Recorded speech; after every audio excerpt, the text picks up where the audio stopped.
How does intergenerational wealth transfer affect wealth disparity? Imagine a family passing down a treasure chest from one generation to the next. This is what intergenerational wealth transfer is all about. Assets like money, property, and investments moving through families over time.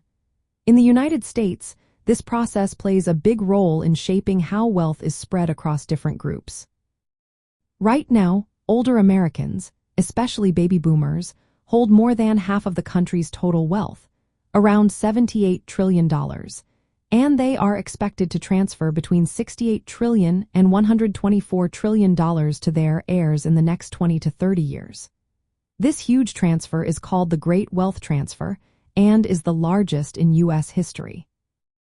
Because wealthier families tend to pass on much more assets, their children start life with a big head start. They often inherit investments and real estate, which can be worth millions of dollars. This means that the wealthiest 2% of households are expected to receive more than half of all inherited assets.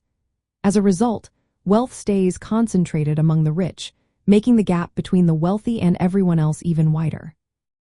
Some families also transfer wealth during their lifetime, especially younger wealthy Americans, who give money or assets to their children with specific conditions.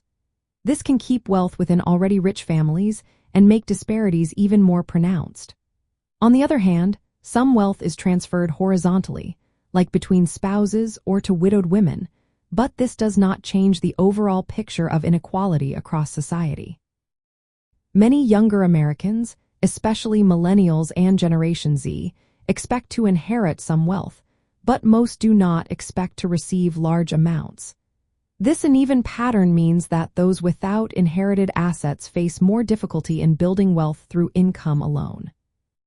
When you look at the big picture, the scale of wealth transfer, more than the entire annual economic output of the country, has major effects on economic inequality, social mobility, and opportunities for future generations.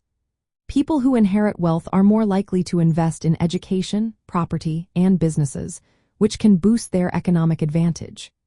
Meanwhile, those without inheritances often find it harder to move upward financially.